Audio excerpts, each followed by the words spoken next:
Welcome back to Mindful English Talks, everyone. I'm John, and with me as always is the wonderful Angelina.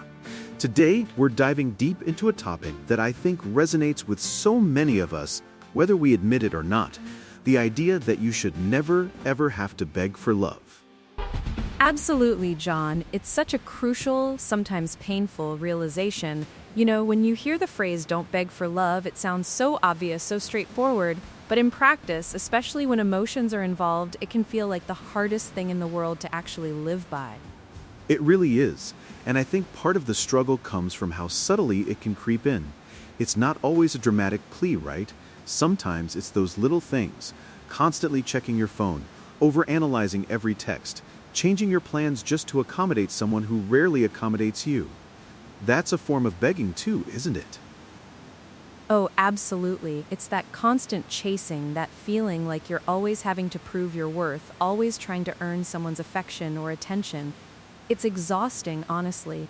And what I've learned, and what I hope our listeners take away, is that when you're in that cycle, you're slowly but surely losing sight of your own incredible value. That's the core of it, isn't it?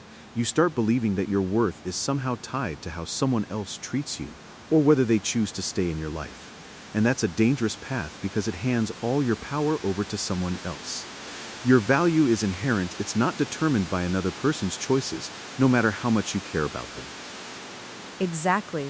And that's where discipline comes in, which might sound a bit cold when we're talking about love, but it's actually incredibly warm and protective. Discipline in this context is about setting boundaries, honoring your self-respect, and knowing when to walk away even when it hurts. It's about protecting your peace. I love that you brought up discipline, because it's not about being rigid or uncaring. It's about self-care, really. It's the discipline to say, my energy is valuable, and I'm not going to spend it constantly trying to convince someone to see my worth when they clearly don't. That's a huge shift in mindset. It is. It's a commitment to yourself. Think about it. A revamp Rick's pride, real love, the kind that truly enriches your life. It's given freely. It's built on respect, effort, and consistency from both sides. You shouldn't have to convince someone to care about you. You shouldn't have to cajole them into appreciating you or make them promise to stay in your life. Because if you're doing all that convincing, all that cajoling, then it's not authentic, is it? It's not genuine.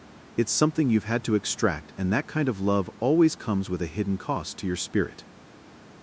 Exactly. And that cost is usually your self-esteem.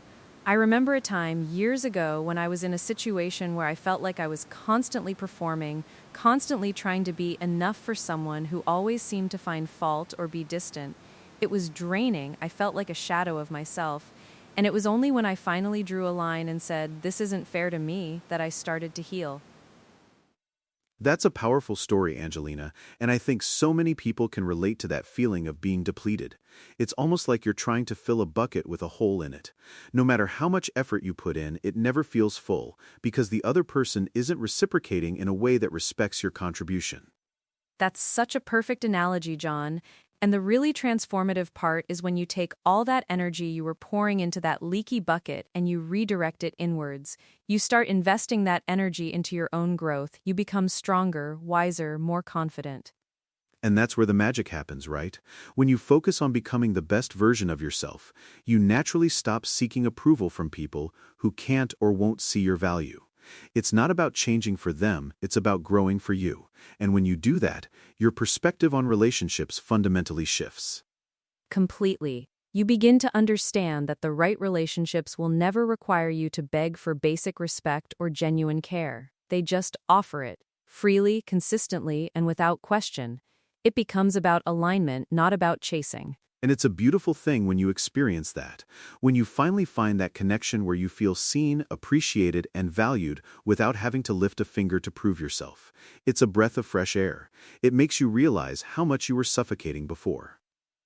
It truly does. It's about recognizing that you deserve someone who is excited to be with you, not someone you have to convince. Someone who makes an effort because they want to, not because you've subtly or not so subtly prompted them. Let's talk a bit about how listeners can practically apply this. It's easy to say know your worth, but how do you actually do that, especially if your self-esteem has taken a hit from past experiences? That's a great question, John. One of the first steps is to really identify what your non-negotiables are in a relationship. What are the absolute baseline levels of respect, communication, and effort you require? Write them down if you need to.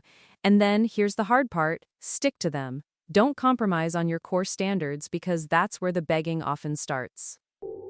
So it's about setting those personal boundaries and then having the courage or the discipline to enforce them, even if it means letting go of someone you care about. Precisely. It takes immense courage, and it often feels like you're losing something, but what you're actually doing is making space for something better, something aligned with your true value. It's about protecting your peace, which is non-negotiable for a healthy, happy life. Protecting your peace, I think that's such a profound phrase. Because when you're constantly seeking validation, constantly trying to earn someone's affection, your internal peace is shattered, isn't it? You're in a perpetual state of anxiety and uncertainty. Exactly. Your mind is always racing, wondering if you said the right thing, if they'll respond, what their silence means. It's a mental and emotional drain, and when you finally decide to step away from that, even if it's painful initially, you'll feel an immediate lightness, a sense of reclaiming yourself. And that lightness, I think, is the first sign that you're on the right track.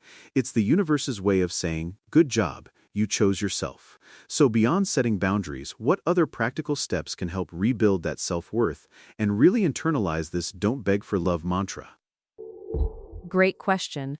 I'd say focusing on your own passions and interests. When you dedicate time to things that genuinely excite you, things that make you feel alive and competent, you build self-esteem from within. You're not waiting for someone else to validate you, you're validating yourself through your own achievements and joy.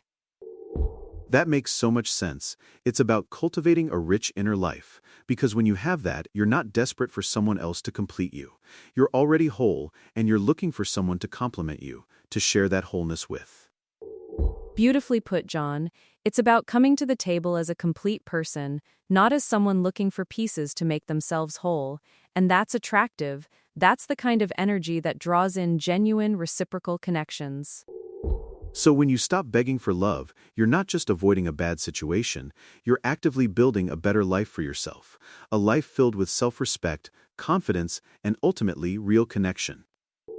Exactly, because that kind of love, the truly fulfilling kind, it genuinely starts with how you treat yourself. It's the foundation. If you don't show yourself that respect, how can you expect someone else to? And why would you accept anything less from them? It's a powerful cycle. Self-respect breeds confidence, confidence attracts healthy relationships, and healthy relationships reinforce your self-worth. It's the opposite of the begging cycle. It really is. And it's a journey, it's not an overnight switch. There will be moments of doubt, moments where you might be tempted to slip back into old patterns.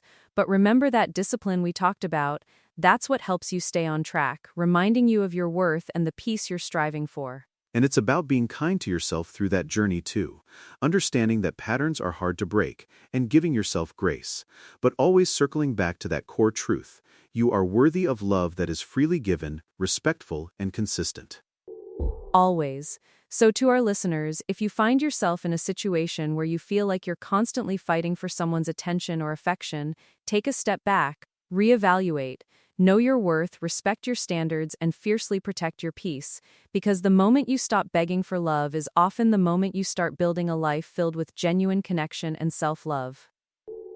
Couldn't have said it better myself, Angelina. That's a powerful message for everyone. Thank you for joining us on this important conversation today.